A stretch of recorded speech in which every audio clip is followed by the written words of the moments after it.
5 বছৰৰ কাৰণে অমৃতৰ হাতত ৰাখিবৰ কাৰণে একদম আমাৰ 5 বছৰৰ ফাণ্ড আমি এলট কৰি দিছোঁ তাতে অমৃতৰ হাতত গতিকে আপুনি অন্ততঃ 5 বছৰলৈকে মানে এই প্ৰজেক্টটো হৈ যোৱাৰ পৰা 5 বছৰলৈকে এক পইচাৰো কোনো টেনশ্যন ল'ব নালাগে যেনেকৈ আমি আজি জল জীৱন মিছনৰ কাৰণে জিলা পৰিষদৰ ফাণ্ডৰ পৰা আমি যেনেকৈ তাৰ জলমিত্ৰজনৰ দৰমহা দিওঁ আৰু যেনেকৈ কাৰেণ্টৰ খৰচটো দিওঁ ইয়াৰ মেইনটেনেন্সৰ কাৰণে অহা 5 বছৰৰ কাৰণে অমৃতৰ হাতত আমি নিৰ্দিষ্ট পৰিমাণৰ পইচা দি থৈছোঁ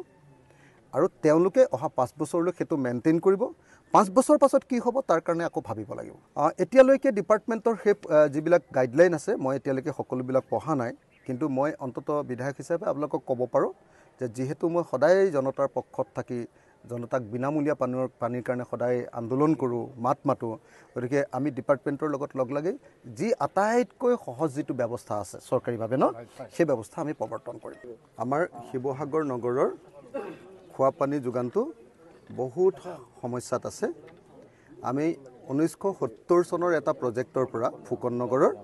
এটা প্ৰজেক্টৰ পৰা এতিয়ালৈকে পানী দি আছোঁ যেটো প্ৰজেক্টত অকল আমি 30% ইয়াৰ ইনহেবিটেণ্টক এতিয়ালৈকে পানী দিব পাৰিছোঁ ইয়াৰ পৰিয়ালক আমি পানী দিব পাৰিছোঁ 30% 70%ক দিবও পৰা নাই যেটো 30%ক আমি পানী দিওঁ সেই পানীৰ প্ৰজেক্টটো 1970 চনৰ গতিকে সেই প্ৰজেক্টটো এতিয়া একদম আউপুৰণি হৈ গ'ল সেই প্ৰজেক্টটোৰ আসলতে এবান্ডন ভাঙি দিব লাগে কিন্তু যেহেতু আমাৰ কোনো প্ৰজেক্ট নাছিলে আগৰ এটা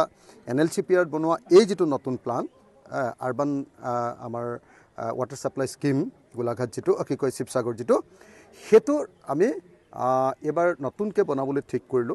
দুটা কাম আপোনালোকে জানিব যে আগতে এই প্ৰজেক্টটোত আমাৰ 42 কিলোমিটাৰ আমাৰ পাইপলাইনৰ ব্যৱস্থা আছিল কিন্তু 42 কিলোমিটাৰ পাইপলাইন কৰিলে আমাৰ 12000টা পৰিয়াল আমাৰ টাউনত 12000টা পৰিয়াল আছে নহয়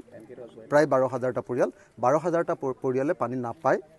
সেইকাৰণে আমি 75 কিলোমিটাৰ না 75 কিলোমিটাৰ এতিয়া আমি 75 কিলোমিটাৰ পাইপলাইনৰ কাৰণে ব্যৱস্থা কৰিছো তাৰ কাৰণে দুটা ফাণ্ড আমি আনিছো এটা হল NLCPR ৰ পৰা পুৰণি প্ৰজেক্টৰ যিখিনি পাইপলাইন 42 কিলোমিটাৰ আমি কৰাৰ কথা আছিল সেইখিনি কৰিবৰ কাৰণে আৰু ইয়াৰ যিকিটা মেচিন আমাৰ মানে এটো ট্ৰিটমেন্ট প্লান্টৰ যিকিটা কাম আছিল পাম্প হাউসৰ যিকিটা কাম আছিল সেইকিটা কাম কৰিবৰ কাৰণে আমি 2 কোটি কিমান টকা পালো 81 লাখ 2 crore 81 লাখ আমি পাই গলো আমাৰ হাতত এতিয়া আছে ডিপাৰ্টমেন্টৰ হাতত আছে ডিপাৰ্টমেন্টৰ ইঞ্জিনিয়াৰে আহি সেই কাৰণে আমি গুটেই বস্তুটো ৰিভিউ কৰি ললো লগত মিউনিসিপালিটিৰ ইও আমাৰ লগত আছে আমি ধুনিয়াকে ৰিভিউ কৰি ললো যে আমাৰ পুৰণি প্ৰজেক্টৰ 42 কিলোমিটাৰ পাইপলাইন তাৰে 17 কিলোমিটাৰ হৈ আছে 42 কিলোমিটাৰ 28 কিলোমিটাৰ মান বাকি আছে সেই পাইপলাইনখিনি ট্ৰিটমেন্ট প্লান্টটো কমপ্লিট কৰি দিয়া আৰু পাম্প হাউসটো কমপ্লিট কৰি দিয়া এগিটাৰ কাৰণে যেটো পইচা সেই পইচাটো এতিয়া আমাৰ হাতত মজুত আছে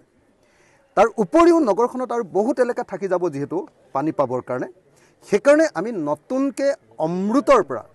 টোটাল কিমান কোটি টকা আমাৰ 17.5 কোটি টকা ইতিমধ্যে আমি স্যাংশন কৰালো তাৰ টেন্ডাৰিং হৈ গল মাত্ৰ আমি পাৰ্টি কন্ট্ৰাক্টৰৰ হাতত কাম দিবলৈ মাত্ৰ বাকি আছে কন্ট্ৰাক্টৰক কাম দি দিয়াৰ লগে লগে আমাৰ নতুন পাইপলাইন আৰম্ভ হ'ব কিন্তু আমি নতুন পাইপলাইন কৰাৰ আগে আগে আমাৰ নিজৰ ট্ৰিটমেন্ট প্লান্টটো কমপ্লিট কৰি ল'ব খুজিছো আমাৰ পাম্প হাউস কমপ্লিট কৰি ল'ব খুজিছো ইয়াত টেস্টিংটো কৰি ল'ব খুজিছো সমান্তৰালভাৱে দুইটা কাম আমাৰ চলিব আৰু আমাক ডিপাৰ্টমেন্টে জনোৱা মতে অহা 6 মাহৰ পাছত আমি শিৱসাগৰ নগৰৰ আমি আশা কৰা মতে প্ৰায় প্ৰত্যেকটো পৰিয়ালক আমি পানী দিব পাৰিম যেহেতু লক্ষ্য গতিকে মই আশা কৰা বুলি কৈছো আমি আশা কৰা মতে 12000 পৰিয়ালৰ সকলোকে নগৰৰ সকলো পৰিয়ালকে আমি পানী দিব পাৰিম শিৱসাগৰ নগৰৰ পানী যোগানটো হসাকে বহুত বেয়া আৰু যেনে তেনে মিউনিসিপালিটিয়ে পুৰণি প্ৰজেক্ট এটা এনেহে চলাই আছে হেতু কাহানি বাই ভাঙি পেলাব লাগিছিল বহুত পুৰণি হৈ গল 70 চনতে বনোৱা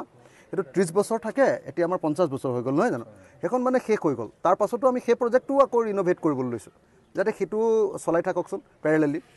তো গতিকে চেষ্টা কৰিছো অসমৰ মুখ্যমন্ত্ৰীক ইয়াৰ কাৰণে 4 বাৰ মই লগ ধৰিছিলো অসমৰ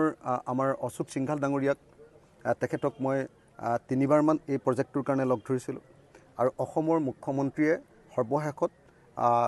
শিৱসাগৰলৈ আহিও এই প্ৰজেক্টটো দিম বুলি ঘোষণা কৰি থৈ গৈছিল আৰু সৰ্বশেষত এতিয়া আমাক চৰকাৰে এই প্ৰজেক্টটো স্যাংশন কৰি দিলে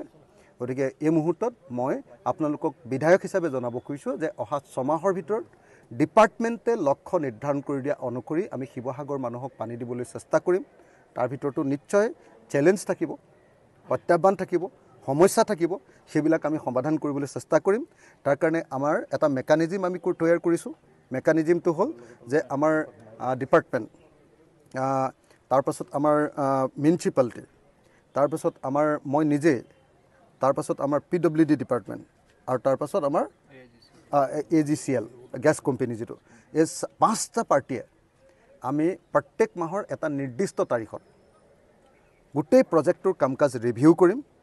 আৰু ভাল লাগিছে যে আমাৰ ইঞ্জিনিয়াৰ দাসে এক্সিকিউটিভ ইঞ্জিনিয়াৰ দাস ডাঙৰীয়াই তেখেতে খুব উদ্যোগ এবাৰ গ্ৰহণ কৰিছে তেখেতে চ্যালেঞ্জত লৈছে প্ৰকল্পটো হ'বই বুলি গতিকে মিউনিচিপালিটি তাৰপিছত আমাৰ ডিপাৰ্টমেণ্ট আৰু ঠিকাদাৰসকলৰ সহযোগত নিশ্চয় আমি সকলোকে পানী দিব পাৰিম আন্তৰিকতাৰে শিৱসাগৰ নগৰৰ পানী যোগান প্ৰকল্পটোৰ কাম আমি কৰিম 2007 প্ৰজেক্ট আমাৰ NLCPR 2008 পৰা আৰম্ভ হৈছিল ষ্টাৰ্টিংৰ পৰা কি প্ৰজেক্ট এইটো NLCPR Sivasagar town water supply scheme এইটো ফাণ্ড স্কিম মানে ফাণ্ডেড ক'ৰ পৰা হৈছিল ফাইনেল NLCPR মিনিষ্ট্ৰী অফ ডনাৰৰ পৰা হৈছিল টোটেল কিমান টকাৰ আছিল এইটো 16.39 কৰোৰ 16.39 কৰোৰ কাম কেতিয়াৰ পৰা আৰম্ভ হৈছিল আপোনাৰ 2018 মাৰ্চৰ পৰা আৰম্ভ হৈছিল ষ্টাৰ্টিংৰ মাৰ্চৰ হয় টোটেল পাইপ ইনষ্টলেশ্যন কিলোমিটাৰ কিমান আছিল আৰম্ভ আমাৰ এজ পাৰ DPR 75 কিলোমিটাৰ আছিল 75 কাৰণ 2000 যেহেতু আমি 2007ত চেংচন পাইছিলোঁ কিন্তু আমি বনাইছিলোঁ 2004-05 চিডিউল মতে গতিকে পাছত আমি এতিয়াতো ফাণ্ডটো মানে কি হ'ল ফাণ্ড আমাৰ গভৰ্ণমেণ্টৰ পৰা 2.95 কৰোৰ পাব থাকি গ'ল আজি বহুত দিনৰ পৰা 2017 পৰা আমি চেণ্ট্ৰেল গভৰ্ণমেণ্টৰ ফাণ্ডটো পোৱা নাছিলোঁ বেলেঞ্চ ফাণ্ড 2.95 কিন্তু এতিয়া পাইছোঁ এতিয়া পৰহি আমি এখন চেংচন লেটাৰ পাইছোঁ গভৰ্ণমেণ্ট অফ ইণ্ডিয়াৰ পৰা ভাল খবৰ যে 2.81 কৰোৰ গভৰ্ণমেণ্ট অফ ইণ্ডিয়াই ৰিলিজ কৰিছে গতিকে কিমান এলট হৈছিল টোটেল 16.39 কৰোৰ আছিল এতিয়ালৈকে কিমান ফাণ্ড ইনভেষ্ট হ'ল এতিয়া 13.43 প্লাছ আপোনাৰ ষ্টেট শ্বেয়াৰ আছিল 1.39 13 এইটো তাৰমানে যদি আমি ফাণ্ড এলোকেশ্যন আৰু ইউটিলাইজেশ্যন হিচাপে 80% কাম হ'ব লাগে 87% কাম হৈছে আমাৰ 87% কাম হৈছে এতিয়ালৈকে টোটেল 75 কিলোমিটাৰ ভিতৰত পাইপ ইনষ্টলেশ্যন কিমান এতিয়া আমি তাই 14 কিলোমিটাৰ পাইপ লাইন ইনষ্টল কৰিছোঁ 14 কিলোমিটাৰ